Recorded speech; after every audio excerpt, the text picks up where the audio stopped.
오늘의 주요 뉴스입니다. 노무현 전 대통령 서거 10주기 추도식이 경남 김해시 봉화마을에서 엄수됐습니다.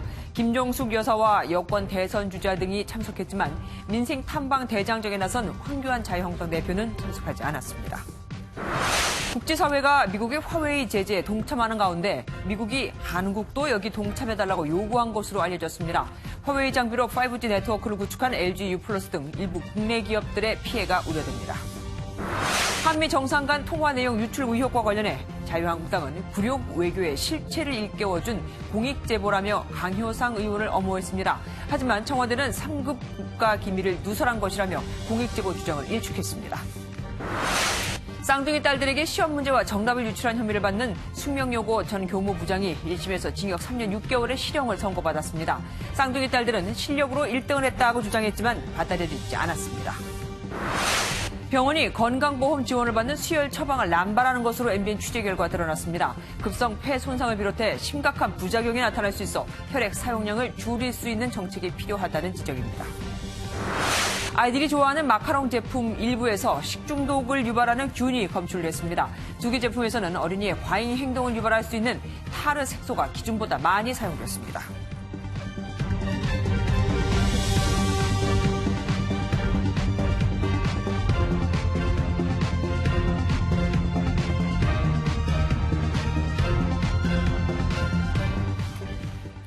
노무현 대통령 서거 10주기 추도식이 경남 봉화마을에서 열렸습니다.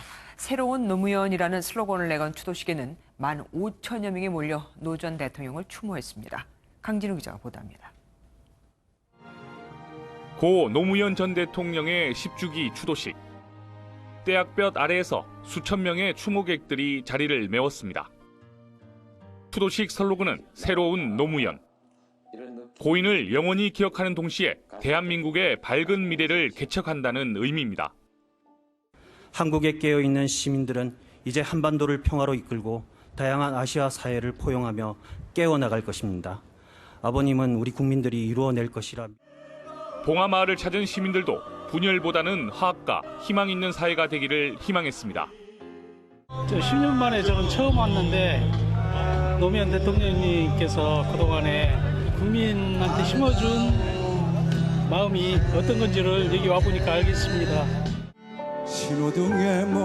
노 전 대통령의 부인 건양숙 여사와 문재인 대통령 대신 참석한 김정숙 여사는 고인의 발자취가 소개될 때마다 눈물을 훔치며 그리움을 달랬습니다. 10주기 추도식에 참석한 15,000여 명의 추모객들은 사람 사는 세상을 만들겠다는 고인의 정신을 다시 한 번 더 새겼습니다. MBN 뉴스 강진우입니다. 추도식에는 정부와 청와대, 여야 지도부 등 정관계 인사들이 그야말로 총집결했습니다. 자유한국당은 5명의 대표단을 보냈지만 황교안 대표는 예정대로 불참했습니다. 박유영 기자입니다. 노무현 전 대통령의 10주기 추도식에 정부와 청와대를 비롯해 여야 정치권 인사들이 대거 참석했습니다. 이낙연 국무총리는 물론 박원순 서울시장, 이재명 경기지사 등 여권 잠룡들도 일제히 자리해 노무현 정신을 되새겼습니다. 이 총리는 추모사에서 도전을 거듭했던 바보 노무현을 떠올리며 노 전 대통령의 꿈을 계승하겠다고 말했습니다. 대통령께서 꿈꾸시던 세상을 이루기까지는 갈 길이 멉니다. 그래도 저희들은 그 길을 가겠습니다. 저희들도 늘 깨어 있겠습니다. 대통령 감사합니다.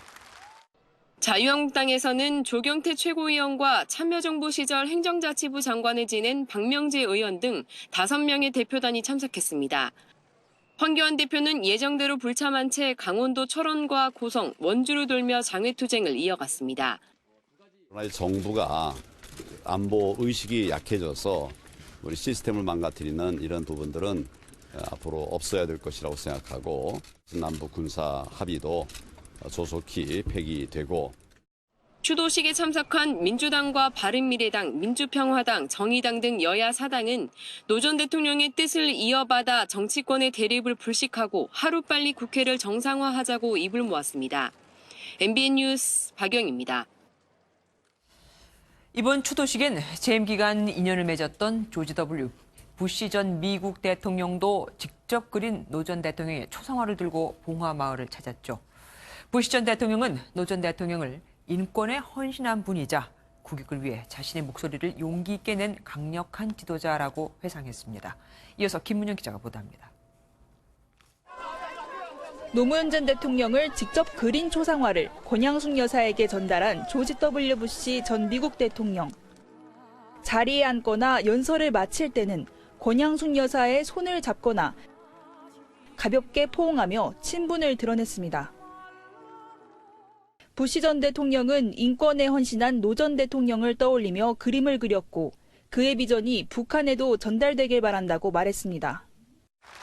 The United States supports the Republic of Korea in your goal of a unified peninsula where all Koreans can live in peace, where human dignity is respected, democracy prevails, and fundamental rights and freedoms for all are guaranteed.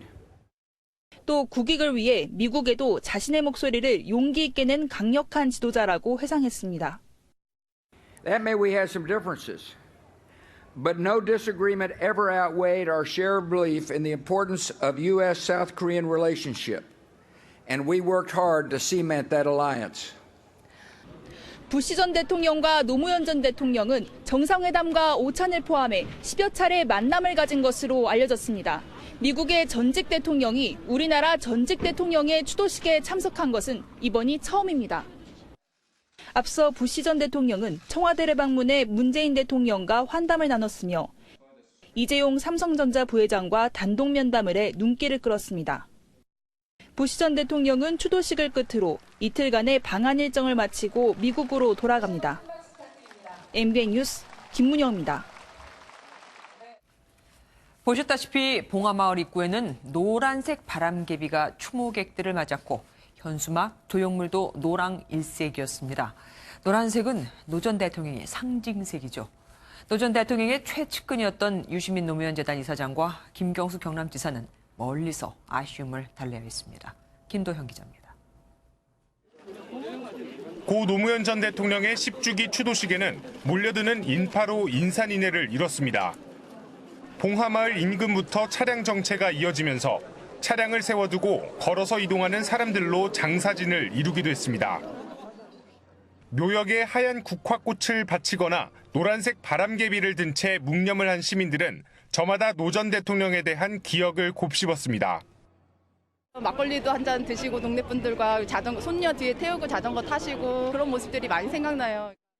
이번 추도식을 준비한 노무현 재단의 유시민 이사장은 모친상으로 참석하지 못하고 멀리서 지켜봐야 했습니다.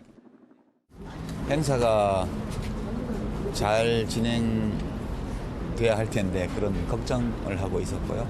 제가 얼핏얼핏 본 걸로는 다 잘 진행된 것 같아요. 그래서 마음이 좀 놓이고.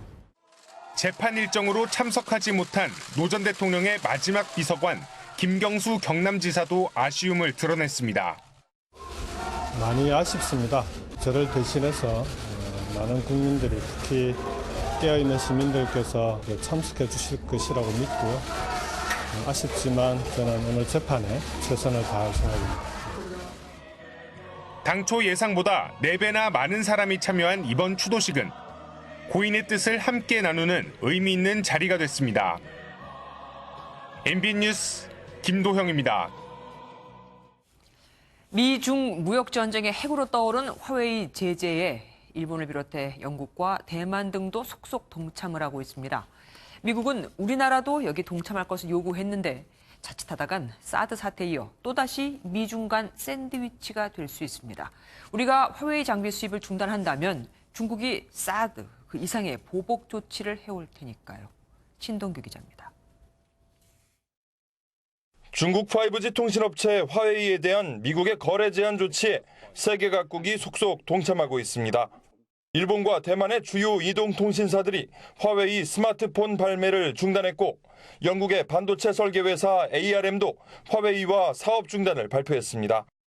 이 같은 움직임은 최근 구글이 안드로이드 운영체제를 화웨이 스마트폰에 지원하지 않기로 한 결정이 크게 작용한 걸로 보입니다.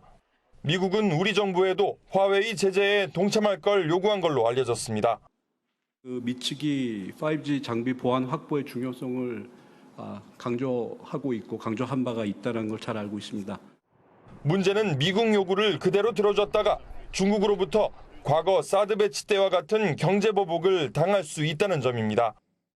사드 문제 때문에 상당히 좀 곤욕을 치렀던 경험이 있기 때문에 미국 정부의 요구를 그대로 100% 다 수용하기는 좀 어려울 것 같고, 중국이 강력하게 반발하는 가운데 화웨이와 반도체 부품을 대규모로 거래하는 한국의 고민이 깊어지고 있습니다. MBN 뉴스 신동규입니다. 미국의 이 같은 요구는 우리에게 기회일까요? 위기일까요? 화웨이는 스마트폰 사업에선 우리와 경쟁 관계지만 반도체, 디스플레이와 같은 부품 사업에서는 VIP 고객이거든요. 이상주 기자입니다. 글로벌 스마트폰 시장에서 중국 화웨이, 미국 애플과 경쟁하던 삼성전자는 기회를 잡았습니다. 화웨이는 미국, 애플은 중국 시장을 잃은 만큼 삼성이 두 거대 시장에서 점유율을 늘릴 수 있다는 겁니다.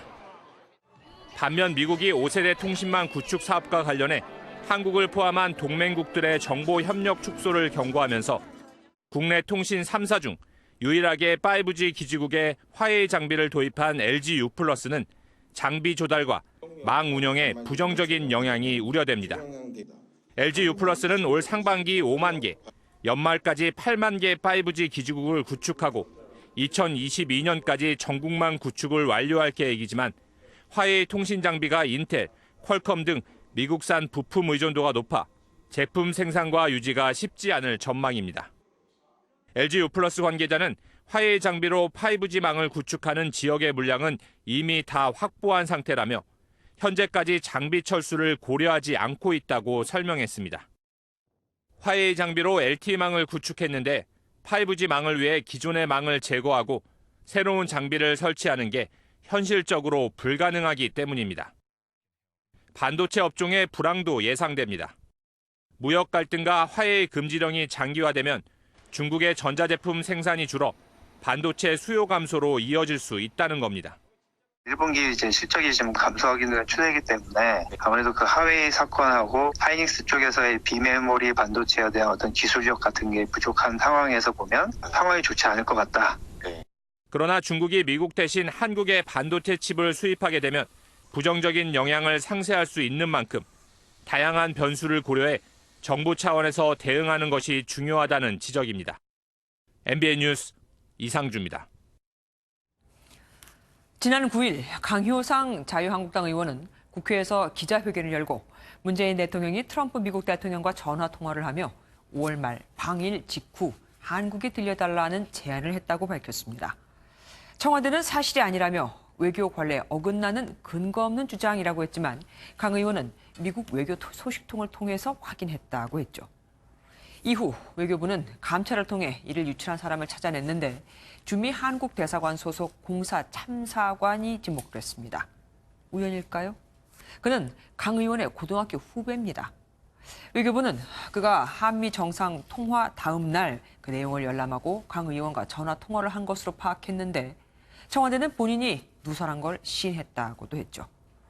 이를 두고 강 의원과 자유한국당은 한국이 구걸 외교를 한 걸 국민이 알게 하는 건 당연한 거다. 공익 제보다. 되레 외교관들의 휴대전화를 조사한 게 더 문제라며 반발했지만 청와대는 3급 국가기밀 누설에 해당한다고 밝혔고 외교부는 징계 절차에 착수했습니다. 전정인 기자입니다. 자유한국당은 강효상 의원을 통해 폭로된 내용이 굴욕 외교의 실체를 일깨워준 공익제보의 성격이 강하다고 주장했습니다. 그러면서 청와대를 향해 국민 기만의 민낯이 들키자 공무원에게 책임을 씌우고 있다고 비판했습니다.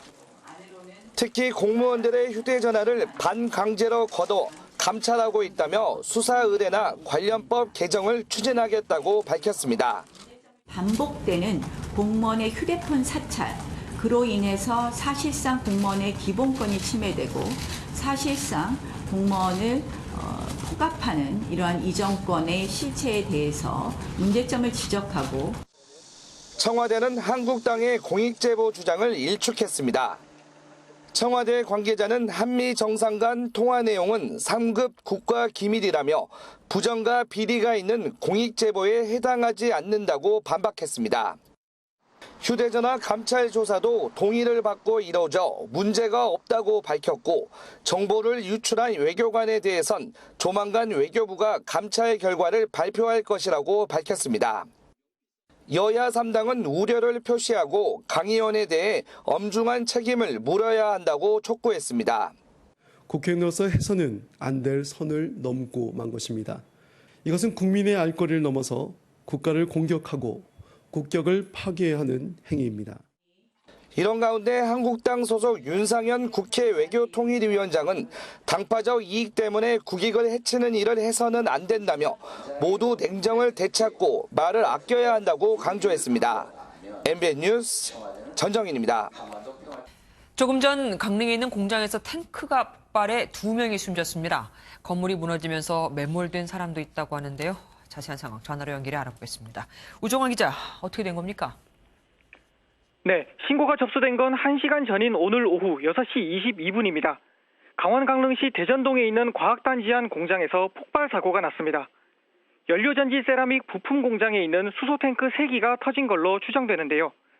약 400세제곱미터에 이르는 수소탱크를 시험하는 도중 사고가 난 걸로 알려졌습니다. 현장 사진을 보면 건물 대부분이 무너져 내린 상태입니다. 인명피해도 발생했습니다. 현재 2명이 숨졌고 4명이 크게 다친 걸로 확인됐습니다. 건물이 무너지면서 1명이 현장에 매몰돼 구조 작업도 벌이고 있습니다. 화재는 발생하지 않은 걸로 파악되고 있습니다. 소방당국은 대응 2단계를 발령해 인력 110여 명과 차량 30여 대를 투입해 사고 현장을 수습하고 있습니다. 지금까지 보도국에서 MBN 뉴스 우종환입니다. 호남 지역 최대 폭력 조직인 국제 PJ파의 부두목 조모 씨를 만나러 나갔던 50대 부동산 업자가 숨진 채 발견됐습니다.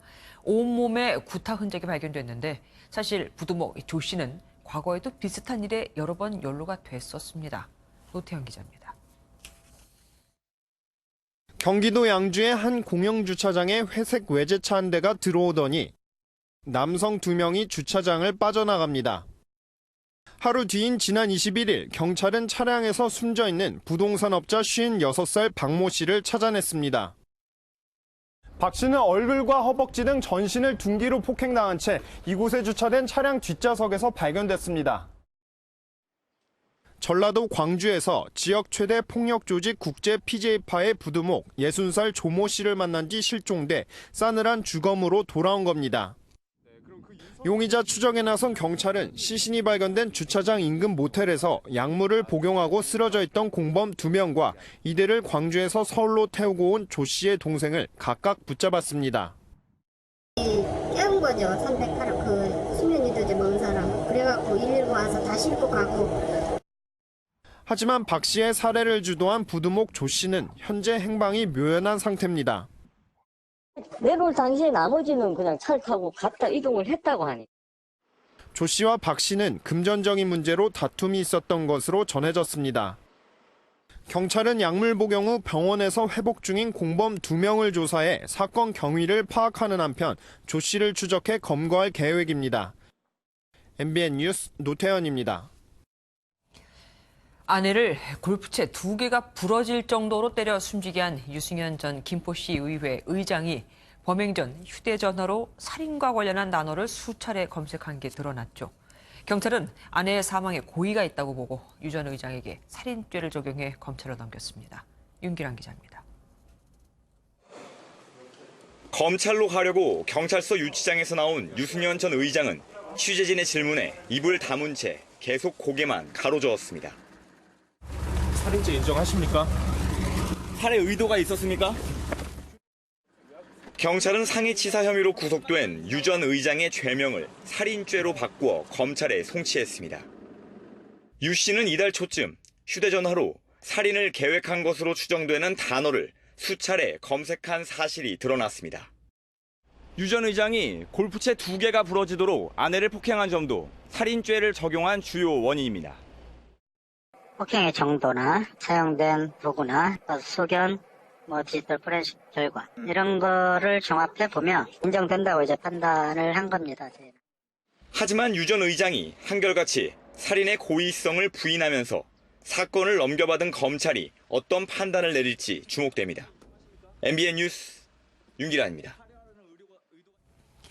가축 분뇨나 폐수를 하천에 몰래 흘려보낸 양심불량 농가와 업체들이 무더기로 적발됐습니다. 배출된 폐수와 분뇨는 수도권 식수원인 팔당호에 그대로 흘러들어갔습니다. 이재호 기자입니다. 경기도 여주의 한 한우 농장입니다.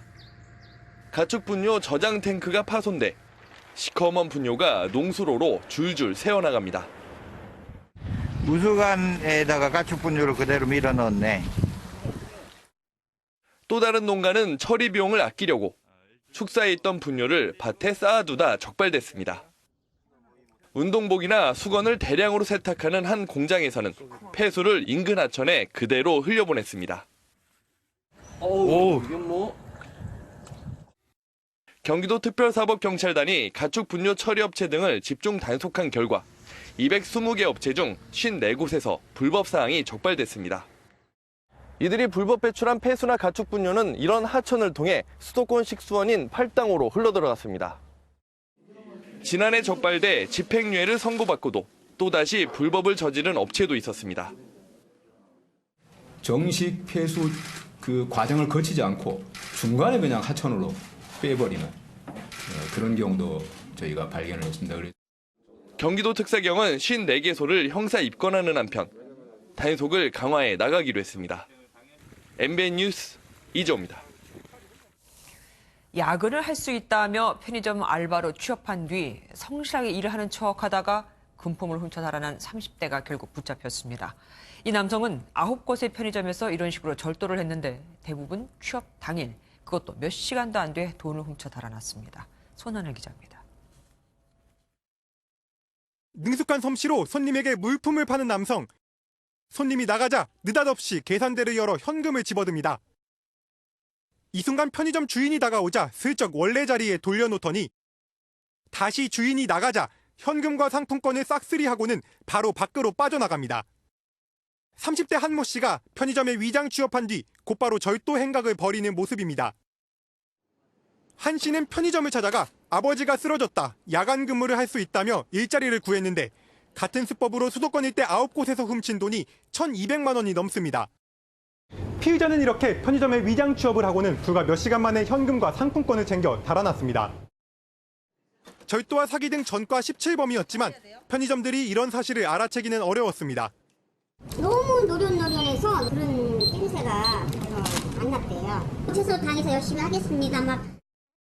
신고를 받은 경찰은 한 씨의 이동 경로를 추적해 서울의 한 편의점에 또다시 위장 취업을 하러 온 한 씨를 현장에서 검거했습니다. 교통카드 번호를 특정해서 끈질긴 잠복 수사 끝에 검거하게 된 겁니다. 유흥비 마련 내지는 생활비 마련을 목적으로 범행했다고. 경찰은 구속된 한 씨가 위장 취업한 편의점이 더 있을 걸로 보고 수사를 확대하고 있습니다. MBN 뉴스 손하늘입니다. 저금리 대출을 해주겠다며 금융기관을 사칭해 7억 원을 가로챈 보이스피싱 일당 150여 명이 검거됐습니다.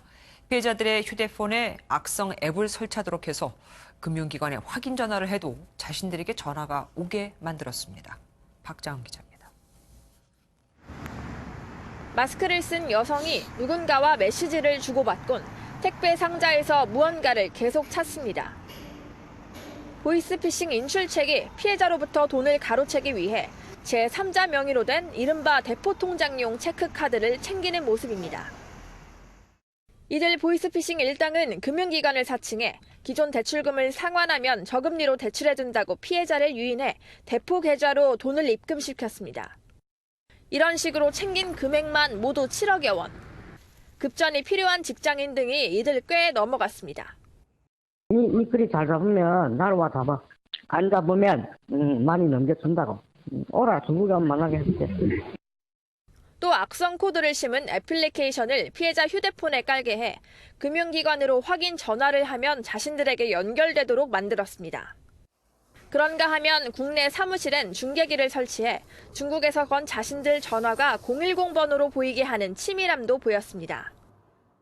전화 교환기 장비는 중국의 그 총책들이 모든 것을 세팅해서 관리자한테 택배로 붙여서 설치만 하면 가능한 장비입니다.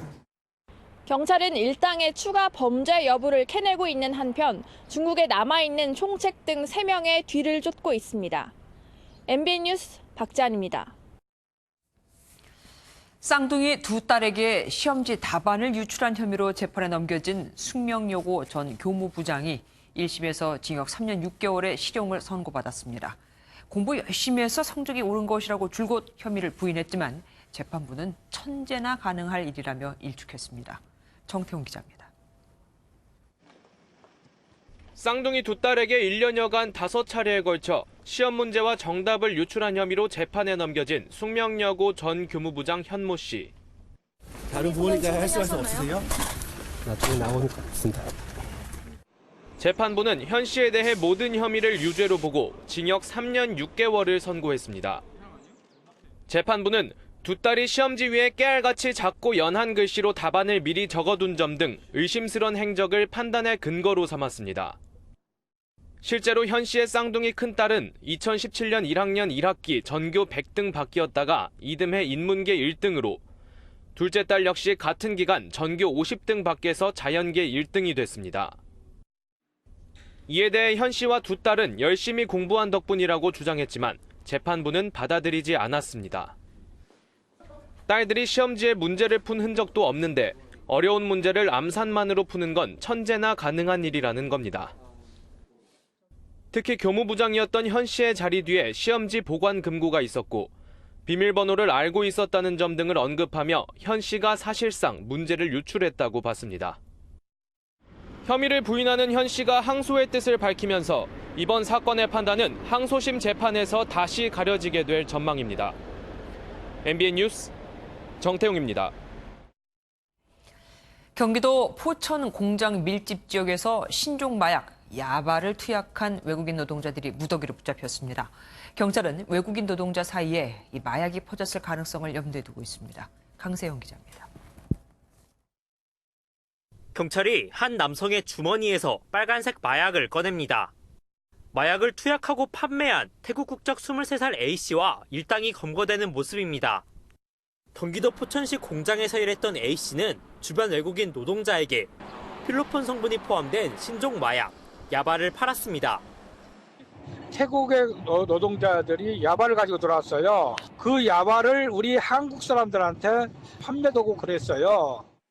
경찰은 A씨 등으로부터 3,200만 원 상당의 야바 400여알을 압수했습니다.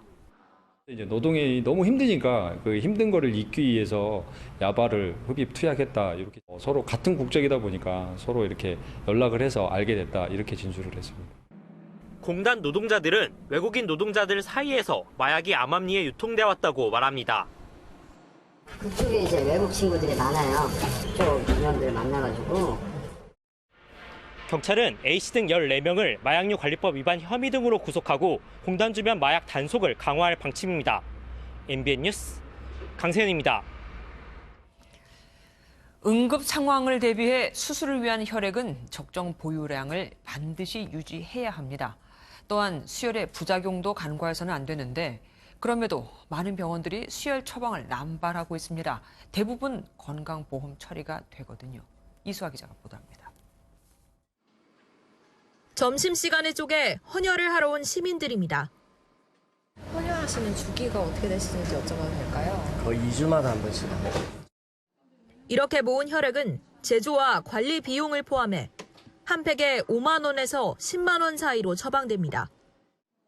건강보험 본인 부담금은 20%인 만 원에서 2만 원 선입니다. 큰 부담이 아니다 보니 의료계에서는 수혈 처방을 별로 고민하지 않습니다. 하지만 수혈은 자칫 급성 폐 손상이나 감염 등 치명적 부작용으로 이어질 수 있습니다. 수혈은 장기 이식이라고 이해하는 게 좋아요. 우리 몸에 면역 억제를 일으키거나. 헌혈자 수는 매년 줄고 있습니다. 지난 2014년 170만 명 가까이 됐지만 현재는 154만 명을 조금 넘습니다. 이곳 센터만 하더라도 지난해까지는 하루 51개의 혈액팩이 공급됐지만 올해는 47개 정도만 생산되는 상황입니다. 보건당국이 정한 적정 혈액 보유량은 5일분이지만 최근엔 4일치로 떨어졌습니다. MBN 뉴스 이수아입니다. 피를 아껴야 생명을 구한다.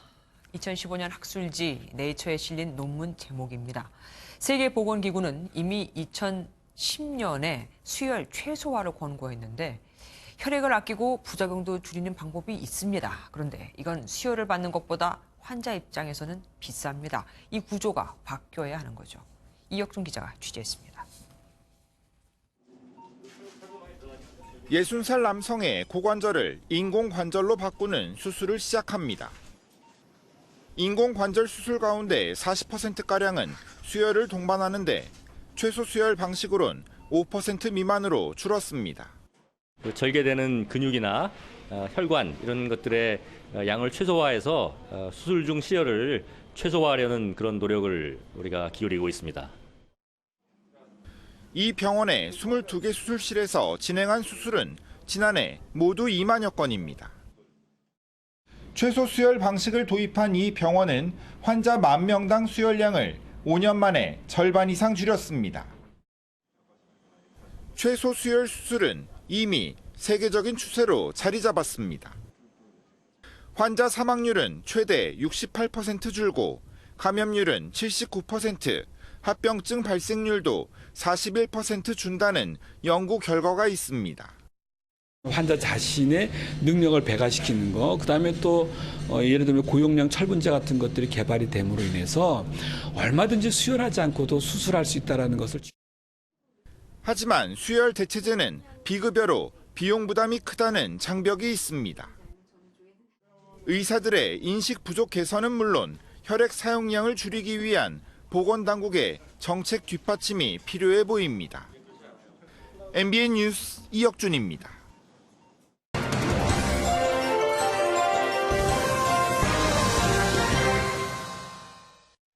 여러분 안녕.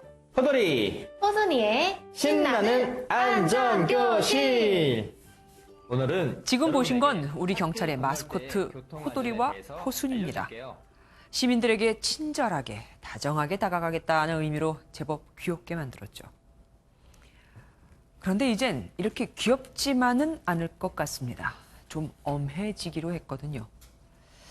상대가 별다른 저항을 하지 않으면 손이나 팔을 힘껏 잡고 밀거나 소극적으로 저항하면 관절을 꺾거나 가스 분사기를 사용하고 만약 상대가 주먹이나 발차기를 하면 전자충격기를 쓰고 흉기를 휘두르면 권총을 쏠 수도 있다.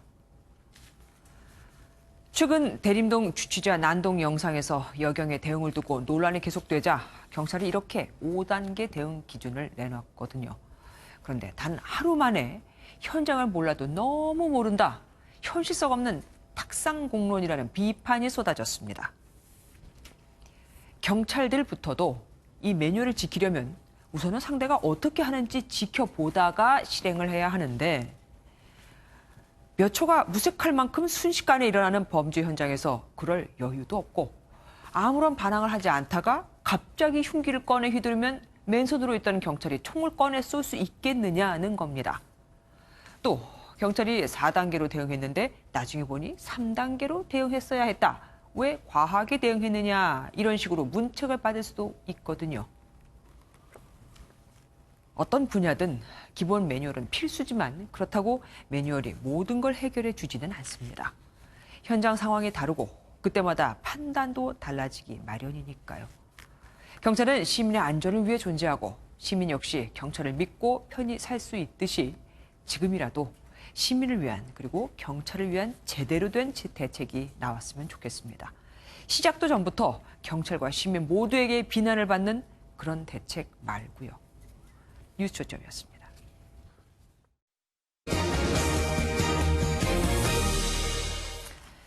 오늘 경남 창녕의 낮 최고 기온이 32도를 넘어서고 전국 곳곳에 폭염특보까지 내려지면서 올해도 지난해 같은 폭염이 오는 게 아닌가 걱정 많이들 하셨죠.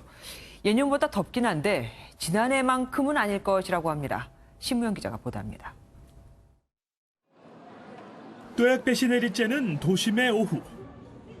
시민들의 옷차림이며 손선풍기, 살수차까지 풍경은 이미 한여름입니다. 여름도 아직 안 됐는데 온도가 30도, 35도까지 올라가니까 땀도 많이 나고 많이 좀 번거로운데. 한낮에 대구 도심 온도는 40도를 훌쩍 넘겼는데요. 이런 음료수나 물이 없다면 걷기 힘들 정도입니다. 5월이 계절의 여왕이 맞나 싶을 정도입니다. 물 한 개를 뿜어내는 쿨링 포그는 쉴 새 없이 돌아갑니다. 수상 스키를 즐기는 시민들은 강바람을 가르며 더위를 날립니다. 도심 속에서 이렇게 좋은 곳에서 또 이런 수상 스키를 즐길 수 있어서 너무 좋고 시원합니다. 경남 창녕의 낮 기온이 32.2도로 가장 높았고 밀양 31.9도, 속초 31.8도, 대구 31.3도를 기록했습니다. 기상청은 지난해 같은 최악의 폭염은 재현되지 않을 것으로 전망했습니다. 티벳 고기압의 발달이 다소 저지되면서 작년과 같은 강하고 지속적인 폭염의 가능성은 적을 것으로 전망하고 있습니다. 장마는 예년보다 늦게 시작되고 해수온난화 현상으로 다소 강한 태풍이 찾아올 수 있다고 내다봤습니다. MBN 뉴스 심호영입니다. 정부가 아이들에 대한 국가의 책임을 확대하는 아동 정책을 발표했습니다. 훈육 목적이라도 부모가 자녀를 체벌하지 못하게 법을 손보기로 했는데 그럼 손을 들고 있게 하는 것도 안 되는 건가 등 반응이 엇갈리고 있습니다. 체벌의 정의가 모호하거든요. 김영 기자가 보도합니다. 정부가 아동 학대를 막기 위해 부모의 체벌 권리를 제한하기로 했습니다. 민법 제915조에는 친권자는 자녀를 보호 또는 교양하기 위해 필요한 징계를 할 수 있다고 규정하고 있습니다. 여기서 훈육 목적의 체벌을 정당화했던 징계라는 용어를 바꾸거나 빼겠다는 말입니다. 국가가 자녀 체벌에 관여하는 것을 놓고 시민들의 반응은 엇갈립니다. 자기 자식을 올바른 길로 인도해주고 잘못된 점을 고쳐주고 하는데 말로는 안 되거든. 그런 것까지 법으로 규제할 필요가 없다고 생각하는데. 아무리 부모라도 자식을 폭행하는 거는 안 된다고 생각하고 약간 좀 다른 좋은 방향으로 그렇게 훈육을 하면은 훨씬 더 나을 것 같습니다. 정부는 논의를 통해 세부 규정을 정하겠다고 밝혔습니다. 그런 지적들이 있으시니까 의견 수렴도 해보고 전문가분들 말씀도 들어보고 이런 이제 논의를 시작한다고 보시면 되겠습니다. 아이가 태어나면 의료기관이 출생 사실을 의무적으로 정부에 통보하도록 했습니다. 또 산모가 출산 사실을 숨기려고 의료기관 출산을 기피할 경우 신원을 감추고 출생 등록이 가능한 보호출산제도 도입합니다. MBN 뉴스 김현입니다. 쫀득하면서도 달달해 어린아이는 물론 어른도 많이 찾는 프랑스 디저트 마카롱. 그런데 일부 제품에서 식중독 균이 검출됐고 어린이의 과잉 행동을 유발할 수 있는 색소도 과하게 사용된 것으로 드러났습니다. 심가현 기자가 취재했습니다. 곳곳에서 화려한 색깔과 달콤한 냄새가 발길을 멈추게 합니다. 최근 온오프라인을 불문하고 인기를 끌고 있는 디저트 마카롱입니다. 색깔도 다양하고 맛도 다양해서 엄마도 좋아하시고 달달한 거 좋아하는 사람들은 보통 좋아하는 것 같아요. 업체들은 천연 재료를 사용한다고 홍보합니다.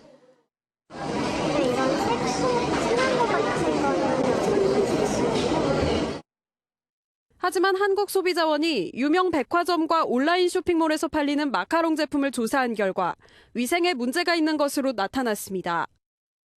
시험 결과 21개 브랜드 중 8개 브랜드 38% 제품에서 황색 포상구균 또는 사용 기준을 초과하는 타르 색소가 검출되어 특히 어린이가 타르 색소를 과다 섭취하면 주의력에 문제를 일으킬 수 있습니다. 황색 포도상구균에 오염된 식품을 먹게 되면 구토, 복통, 설사 등의 증상을 유발을 하게 됩니다. 문제가 된 업체들에는 소비자원이 위생관리 개선과 시정을 권고했습니다. 문제는 현행 식품위생법상 마카롱이 과자류로 분류돼 있어 빵류처럼 9개월마다 받아야 하는 자가 품질 검사를 안 받아도 된다는 점입니다. 소비자원은 식품의약품안전처에 마카롱을 빵류에 포함해 주기적으로 품질 검사가 이뤄질 수 있도록 건의하기로 했습니다. MBN 뉴스 심가현입니다. 3기 신도시 때문에 1, 2기 신도시가 죽을 거다는 반발이 많았는데 이게 현실화된 걸까요? 2기 신도시인 인천 검단에서 분양 참사로 부를 만한 성적표가 나왔습니다. 1순위 청약 접수를 받았는데 874가구 모집에 겨우 65명만 청약을 했거든요. 10%도 못 채운 겁니다. 전용 84제곱미터 분양가가 4억 원 수준이라 소비자 눈높이와 안 맞는다는 분석도 있지만 서울 접근성이 더 좋은 곳에 3기 신도시가 발표된 영향이 더 크다는 게 시장의 중론입니다. 정부의 3기 신도시 정책에 뿔이 난 검단 신도시 주민들은 이번 주말 대규모 집회까지 예고하고 나섰죠. 결국 김현미 국토교통부 장관이 1, 2기 신도시 주민들을 위한 당근책을 내놨는데 주민들을 얼마나 달랠 수 있을까요? 이병주 기자가 보도합니다. 지난 4월 이른바 국토부 시즌2를 선언한 김현미 국토교통부 장관이 9개월 만에 기자들과 만났습니다. 특히 3기 신도시 발표 이후 반발이 거센 기존 신도시 주민을 달래기 위한 대책에 관심이 쏠렸습니다. 수도권 서북부 교통 문제 해결을 위해서 지역 국회의원들, 지자체와 협의를 토대로 여러 가지 대책을 구상하고 준비해 왔습니다. 김 장관은 인천 2호선을 검단과 김포를 거쳐 일산으로 연장한다는 계획을 새로 밝히면서 서북부 교통이 획기적으로 개선될 것이라고 기대했습니다. 이를 위해 GTX A 노선의 공사를 2023년까지 차질 없이 마무리하고 서울 지하철 3호선의 파주 운정 연장 등 기존 알려진 사업들의 속도를 내겠다고 설명했습니다. 하지만 해당 지역 주민들은 자족시설과 교통망 확충 등 자신들이 입주하던 시기에 했던 약속조차 지켜지지 않았던 만큼 믿지 못하겠다는 반응입니다. 3기 도시 발표를 철회하고 일단 기존 1기나 2기 신도시의 미흡한 점을 보강하는 그 계획을 먼저 발표하는 게 순서다. 그렇게 생각합니다. 3기 신도시에 반대하는 집회가 연일 이어지고 있는 가운데 정부가 뿔난 민심을 달래고 계획대로 사업을 추진해 나갈 수 있을지 주목됩니다. MBN 뉴스 이병주입니다. 최종구 금융위원장과 차량 공유업체 타다 이재웅 대표의 설전이 이틀째 이어졌습니다. 비아냥 말라. 주무부처도 아닌데 라며 거친 말이 오갔습니다. 정부 고위 관료와 민간기업 대표 사이에서 보기 드문 이런 설전이 벌어지는 이유가 뭘까요? 이기종 기자가 알아봤습니다. 핀테크 행사에 참석한 최종구 금융위원장은 이재용 타다 대표와의 논란을 의식한 듯 또다시 배려를 강조했습니다. 혁신의 승자들이 패자를 이끌고 함께 걸을 수 있게 되기를 기대합니다. 금융혁신을 두고 한 말이지만 사실상 이 대표를 겨냥한 발언입니다. 출마라도 하느냐는 이 대표의 발언에는 불쾌감도 숨기지 않았습니다. 그런데 그런 식으로 이게 비아냥거릴 문제는 아니라고 생각합니다. 이 대표는 곧장 SNS로 대응했습니다. 주무부처 장관도 아닌데라며 또다시 비꼬고는 혁신의 승자와 패자는 없다고 반박했습니다. 어제 택시업계에 대한 무례하고 이기적인 언사다. 이분은 갑자기 왜 이러시나라며 공방을 벌인 데 이어 이틀째 설전이 이어진 겁니다. 고위 관료와 기업인의 거친 말에 관심이 쏠리지만 그 이면에는 공유경제 규제에 대한 정부와 기업의 시각차가 드러나고 있다는 분석입니다. MBN 뉴스 이기종입니다. 성인 가요인 이른바 트로트가 달라지고 있습니다. 트로트와 다른 장르가 섞이고 나이대도 구분이 없어졌습니다. 이동훈 기자가 보도합니다. 지난 2017년 홍진영이 공개한 트로트곡 따르릉은 중독성 있는 멜로디가 귀를 사로잡습니다.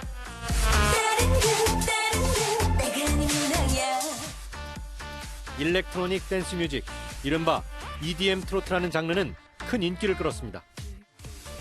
홍진영은 최근 1980년대 롤러스케이트장에서나 나올 듯한 디스코풍의 오늘 밤에를 선보이기도 했습니다.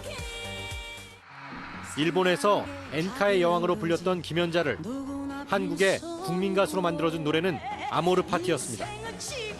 김연자는 아모르 파티 발표 당시 너무 빠른 템포로 외면받았지만 음원 역주행으로 제2의 전성기를 맞았습니다.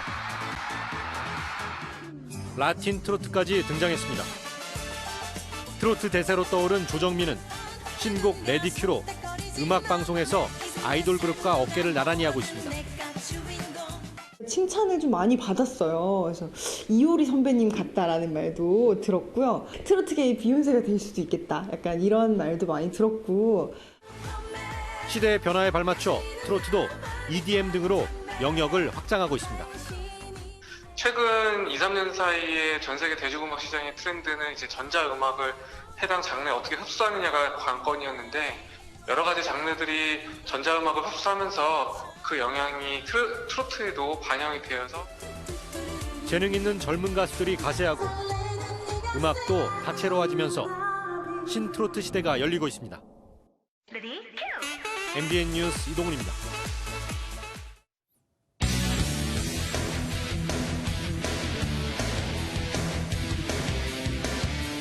안녕하십니까. 스포츠 뉴스입니다. 국제올림픽위원회 IOC 집행위원회가 이기흥 대한체육회장을 신규 위원으로 추천했습니다. 이 회장이 다음 달 IOC 총회 투표에서 당선되면 우리나라를 대표하는 IOC 위원은 2명으로 늘어납니다. 정광열 기자입니다. IOC가 스위스 로잔에서 집행위원회를 열고 이기흥 대한체육회장을 신규 위원 후보 명단에 올렸습니다. 신규 위원 후보들은 IOC 윤리위원회 심사를 거쳐 선별됐는데 개인 자격 후보 7명과 이 회장 같은 국가올림픽위원회 자격 후보 3명 등 모두 10명입니다. 신규 위원 후보들은 다음 달 24일부터 26일까지 로잔에서 열리는 IOC 총회에서 기존 위원들의 투표로 당락이 결정되는데, 지금까지 집행위원회 추천을 받은 후보가 총회 투표에서 낙선한 적은 거의 없었습니다. 평창 동계올림픽을 잘 끝내서 이제 IOC에서 우리 국민들 이렇게 선물을 주신 거다, 이렇게 생각을 합니다. 가야 될 방향을 설정을 하고 최선의 노력을 다 해보도록 하겠습니다. 우리나라는 2000년대 초반 고 김은용 위원, 박용성 위원, 이건희 위원 등 IOC 위원이 3명이나 있었지만 2017년 8월 이후엔 유승민 선수위원 1명밖에 없었습니다. IOC 위원은 올림픽 개최지 선정 등 IOC의 핵심적인 의사결정에 참여합니다. 이 회장이 IOC 위원으로 뽑혀 한국인 위원이 2명으로 늘어나면 2020년 도쿄올림픽 남북 단일팀이나 2032년 남북 공동올림픽 추진에 필요한 스포츠 외교에 힘이 붙을 것으로 보입니다. IOC 위원회 정년은 70살로 올해 64살인 이 회장이 신규 위원이 되면 앞으로 6년간 활동할 수 있습니다. MBN 뉴스 전광열입니다. 이번 여름 얼마나 더울지 걱정되시죠? 벌써부터 낮더위의 열기가 만만치 않습니다. 내일 서울에는 올해 첫 폭염주의보가 내려집니다. 그 밖에 중북부 내륙과 강원 동해안, 영남 대부분 지역과 호남 일부 지역에도 폭염주의보가 발효됐는데요. 내일은 오늘보다 낮 기온이 더 오르겠습니다. 내일 서울은 한낮에 32도까지 올라 올 들어 가장 덥겠고, 화천과 청주 34도, 경북 의성은 36도, 대구는 35도로 5월 하순이라는 게 어색할 정도로 높은 기온을 보이겠습니다. 내일 공기질도 탁합니다. 중서부 지역과 호남, 부산과 울산을 따라서는 내일 미세먼지 농도가 종일 나쁨 수준을 가리키겠습니다. 내일 중부지방 대전의 한낮 기온은 32도, 충주는 33도 등으로 평년보다 8도가량 높은 낮 기온이 예상됩니다. 낮 동안 남부 해안을 따라서는 바람이 강하게 부는 곳이 있겠습니다. 강원 동해안에는 건조주의보가 건조경보로 한 단계 강화됐습니다. 날은 점점 더 건조해질 것으로 보여 주의하셔야겠습니다. 더위는 이번 주말까지 계속될 전망입니다. 날씨였습니다. 뉴스팔이 선정한 이 한 장의 사진입니다.